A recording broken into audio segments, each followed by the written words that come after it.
कौन सा वाला लूं? ये वाला नहीं, ये नहीं, ये तो बहुत छोटा हो जाएगा।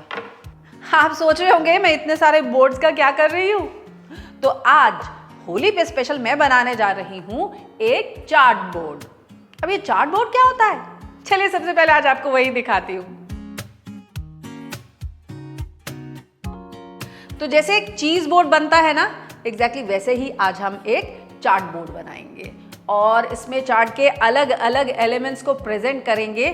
साथ ही साथ में डिस्पोजेबल प्लेट्स, डिस्पोजेबल स्पून्स भी रखेंगे और हमारे गेस्ट जो हैं वो अपनी पसंद से जो उन्हें अच्छा लगे वो उठा सकते हैं, कॉम्बिनेशन बना सकते हैं, एंजॉय कर सकते हैं और हम भी उनके साथ बैठे बैठे एंजॉय कर सकते हैं। है ना कितना अच्छा आइडिया। तो बहुत सारे एलिमेंट्स हैं हमारे चार्ट बोर्ड पर, पापड़ी, टिक्की, छोले, भल्ले और भी बहुत कुछ वो भी बनाएंगे। लेकिन सबसे इंपॉर्टेंट ये है कि इस चार्ट बोर्ड को सेट कैसे करना है वो भी आपको बताऊंगी। तो फिर शुरू करें।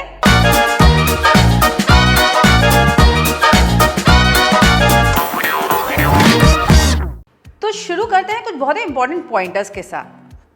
नंबर 1, चार्ट बोर्ड बनाने के लिए आपको चाहिए होगा या तो कोई एक बड़ा सा ऐसे लकड़ी का बोर्ड, या फिर कोई ट्रे, या फिर कोई बड़ी सी थाली भी। और नंबर 2, बोर्ड पे नीचे हम बिछाएंगे एक बटर पेपर। ऐसा करने से आपका जो फूड है वो ना नीचे से सीलेगा और ना ही नीचे से ड्राई होगा। नंबर 3, हमारे बोर्ड पे होंगे कुछ ड्राई एलिमेंट्स जैसे कि भेल या पापड़ी, और होंगे कुछ वेट इंग्रेडिएंट्स भी जैसे कि हमारी चटनीज या दही या रगड़ा। कभी भी इन दोनों को हम मिक्स करके नहीं रखेंगे, ड्राई इंग्रेडिएंट्स अलग, वेट इंग्रेडिएंट्स अलग, ताकि जब आपको इन्हें सर्व करना हो ना, केवल तब इनकी आप मिक्सिंग करें। और नंबर 4, अपने बोर्ड पर फ्रेशनेस के लिए रखेंगे कुछ फ्रूट्स भी जैसे कि रस भरी हुई या अंगूर हुआ या फिर चेरी टोमेटोज। तो मैंने तो ये साइज का बोर्ड अपने लिए सेलेक्ट कर लिया है, काफी बड़ा भी है और इसी के साथ साथ मैं इसे इजीली उठा भी सकती हूँ। और अब शुरू करते हैं सबसे पहले अपनी चटनीज के साथ। चटनियाँ ही क्यों? क्योंकि देखिए भाई, चटनी पहले बनाकर रखनी पड़ेगी, उसके बाद ही तो आप किसी भी चीज को इसके साथ सर्व कर पाएंगे, है ना। तो सबसे पहले शुरू करते हैं हरी चटनी के साथ और इसके लिए हमें चाहिए होगा एक गुच्छा पुदीने का, एक गुच्छा धनिया का, अदरक, थोड़ी सी हरी मिर्च और नमक, नींबू का रस। इसी के साथ साथ अपनी चटनी में एक बॉडी देने के लिए ना मैं ऐड करूंगी थोड़ा सा भुना चना भी और 1/4 कप पानी ऐड करके ना इसको पीस करके इसकी एक चटनी बना लेंगे। तो ग्रीन चटनी डन। इसे निकाल करके रख लिया जाए। तो चटनी नंबर 1 डन। अब बनाते हैं एक बहुत ही तीखी सी और डिलिशियस सी लाल मिर्च और लहसुन की चटनी। इसके लिए ये देखिए, मैंने लाल मिर्च को ऑलरेडी यहाँ पर पानी में सोक करके रखा हुआ है। इसी के साथ है मेरे पास यहाँ पर ये चॉप्ड गार्लिक। अब मैं क्या करूंगी, एक पैन में ये मिर्च और गार्लिक इसको पकाने के लिए चढ़ाऊंगी। इसी के साथ ऐड करूंगी इसमें 1 टेबलस्पून इमली का पल्प भी। तो जब तक हमारी लाल मिर्च की चटनी पकती है ना, तब तक यहाँ पर हम अपनी मीठी चटनी भी पकाने के लिए चढ़ा देते हैं। पैन में ले लेंगे 2 चम्मच ऑयल और जब तेल गर्म हो जाएगा ऐड करेंगे इसमें आधा चम्मच सौंफ, 1/4 चम्मच कलौंजी, आधा चम्मच धनिया, 1 कप इमली का पल्प और इसी के साथ साथ 1 कप गुड़ भी।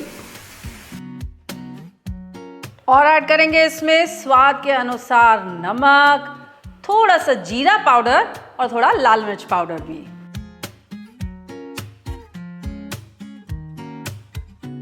अब इस चटनी को हम पका लेंगे जब तक कि एकदम गाढ़ी नहीं हो जाती और इसमें एक ग्लेज्ड लुक नहीं आ जाता, चमक नहीं आ जाता। और देखिए यहाँ पर ये लाल मिर्च और लहसुन ये बहुत अच्छे से महक चुका है। तो गैस को करते हैं बंद। इसे थोड़ा सा ठंडा हो जाने देंगे और इसके बाद इसको थोड़े से भुने चने के साथ पीस करके इसकी भी एक चटनी बना लेंगे। तो ये तीखी वाली चटनी भी हमारी रेडी हो गई। अब ये देखिए हमारी चटनी गाढ़ी भी हो चुकी है और इसमें कितना खूबसूरत सा एक ग्लेज्ड लुक आ चुका है। अब गैस को कर देते हैं बंद। जैसे जैसे ये चटनी ठंडी होगी ना, ये और गाढ़ी होती जाएगी। मीठी चटनी भी डन। अब हमारी तीनों की तीनों चटनियां हो चुकी हैं रेडी। तो अब बढ़ते हैं अपने चाट बोर्ड के अगले एलिमेंट की तरफ, और मैं बनाने जा रही हूं अब पापड़ी। तो पापड़ी बनाने के लिए मुझे चाहिए होगा ऑफ कोर्स मैदा, लेकिन जो डो मैं अपनी पापड़ी के लिए बना रही हूं ना, इसी डो से आप चाहें तो समोसे भी बना सकते हैं।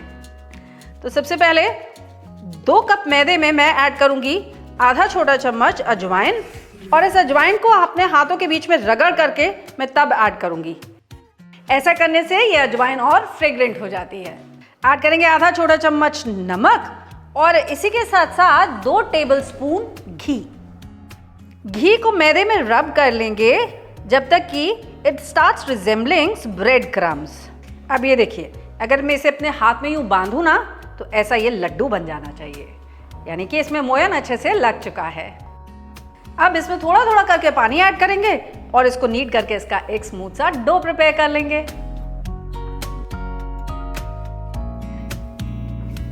डन। अब एक स्मूथ सा डो हमने यहाँ प्रिपेयर कर लिया है। इस डो को केवल 10 मिनट के लिए हम रेस्ट करने के लिए छोड़ देंगे, और तब तक यहाँ चढ़ाते हैं अपनी कढ़ाई।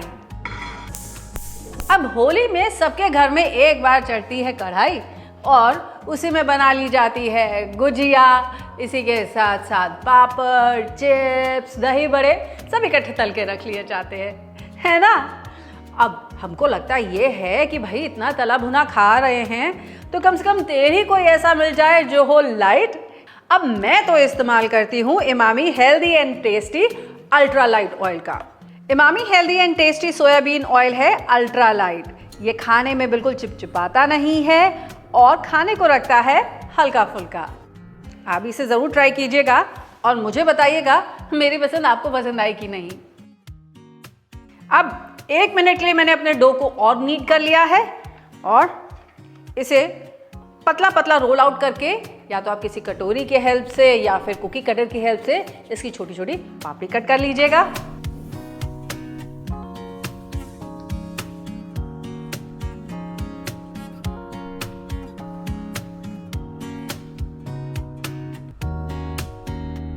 अब मीडियम हॉट ऑयल में इन पापड़ी को हम तलने के लिए डाल देंगे, और तब तक और पापड़ी रोल आउट कर लेंगे।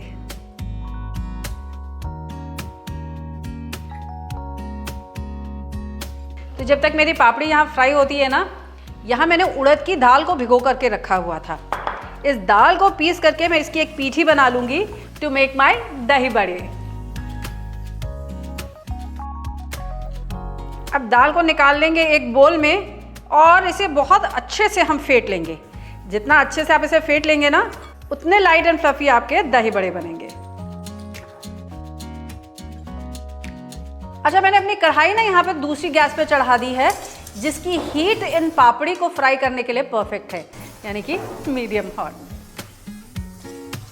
अब इस दाल को भी मैं अच्छे से फेंट लूंगी और इसमें ऐड कर दूंगी थोड़ा सा नमक भी। अब 1 ड्रॉप बैटर का उठा करके हम इस बोल में ऐड करके देखेंगे। अगर तो ये इमीडिएटली फ्लोट करने लग जाता है तो हमारा बैटर रेडी है, अगर नहीं करता तो इसे थोड़ा और फेंटना पड़ेगा। अब ये देखिए, हमारी पापड़ी भी गोल्डन हो चुकी है। ज़्यादा लाल नहीं करेंगे क्योंकि जैसे जैसे ये अभी ठंडी होती जाएगी ना, थोड़ी और लाल हो जाएगी।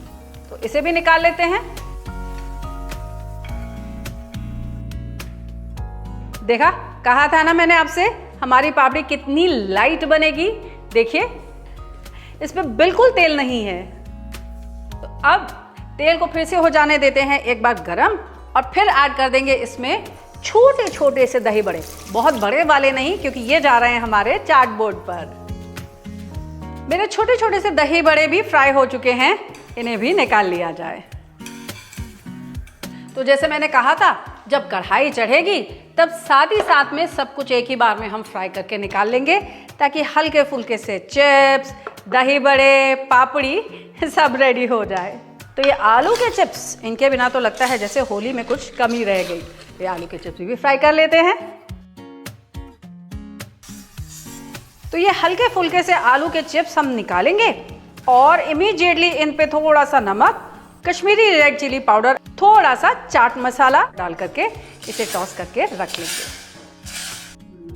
तो अब तला भुनाई डन। जल्दी से अपने चटपटे आलू और इसी के साथ साथ वो चटपटे छोले भी बना लेते हैं। तो उसके लिए सबसे पहले लूंगी मैं एक पैन में लेते हैं थोड़ा सा तेल, और तेल जब गर्म हो जाएगा ना तब ऐड करूंगी मैं इसमें थोड़ी सी हींग। क्या खुशबू है! हींग की अगर बढ़िया से खुशबू ना आए ना तो तड़के का मजा ही नहीं आता। अब इसमें ऐड करूंगी मैं थोड़ी सी अजवाइन, 1 चम्मच छोले मसाला, थोड़ा लाल मिर्च का पाउडर, इसी के साथ साथ ये बॉइल्ड चना, स्वाद के अनुसार नमक, और इसे टॉस करके अच्छे से रख लूंगी जब तक चना पूरा लटपटा नहीं हो जाता। और इस मसाले के साथ इस छोले को मैं ऐसे ही भून लूंगी कि सूखे सूखे छोले पर ये सारा का सारा मसाला अच्छे से लपेट जाए। इसी के साथ ऐड करूंगी इसमें तकरीबन 1 चम्मच चाट मसाला भी, और अब इसे टॉस करके निकाल लूंगी। अब मैंने यहाँ एक और पैन चढ़ा लिया है, और ये पैन है मेरी आलू की टिक्की के लिए। भाई चाट बोर्ड पे सारे एलिमेंट्स पूरे होने चाहिए, है ना। और ये मेरे पास है यहाँ बॉइल्ड पोटैटोस, जिन्हें पहले मैं ग्रेट कर लूंगी। अब इसमें मिलाऊंगी मैं थोड़ा सा नमक और इसी के साथ साथ कॉर्नफ्लावर। इसे अच्छे से मैश करके मिक्स कर लेंगे और इसकी छोटी छोटी टिक्कीज शेप कर लेंगे।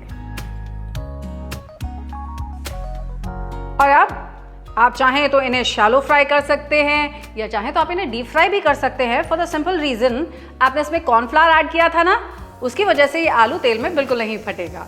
तो जब तक मेरी आलू की टिक्की यहाँ फ्राई होती है ना, यहाँ पर एक और पैन चढ़ाती हूँ जिसमें अपने चटपटे आलू की चाट के आलू भी तैयार कर लेती हूँ।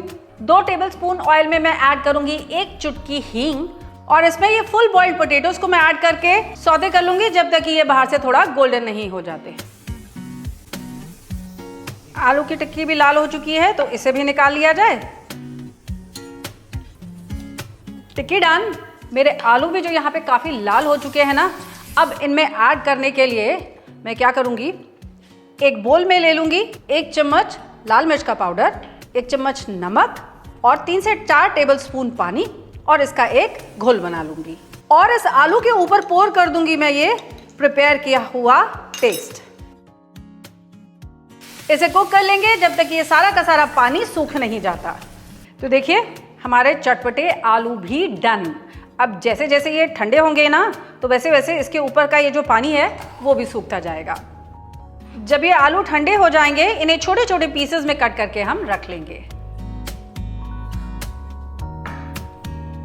तो जितनी कुकिंग हमने करनी थी वो तो सब कर ली।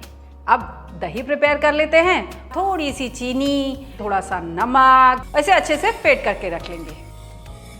ऐसे ही ये बॉइल्ड मटर यानी रगड़ा, इसमें मिलाएंगे स्वाद के अनुसार नमक, बारीक कटा हुआ प्याज, बारीक कटी हुई हरी धनिया, कटी हुई हरी मिर्च, और इसे भी मिक्स करके रख लेंगे। तो अब हमारी सारी तैयारी हो चुकी है। चलिए अब शुरू करते हैं अपना चार्ट बोर्ड लगाना। उसके लिए एक बोर्ड पे, जैसे मैंने आपको बताया था, पहले से ही मैंने बटर पेपर लाइन करके रख लिया है। हमारे चार्ट बोर्ड पे होंगे चिप्स, पापड़ी, चटपटे आलू, रगड़ा चाट, चटपटे छोले, दही भल्ले, आलू की टिक्की, और इसी के साथ साथ कुछ फ्रेश फ्रूट्स भी। अब लीजिए, हो गया हमारा चार्ट बोर्ड रेडी। अब चाहे होली की बैठक हो या ईद की खुशियां, दोनों में ये चार्ट बोर्ड सजाइएगा और मुझे जरूर बताइएगा कि आपके गेस्ट को कैसा लगा। तब तक मैं इसे ले चलती हूँ अपने टेबल पे अपने गेस्ट को खुश करने के लिए।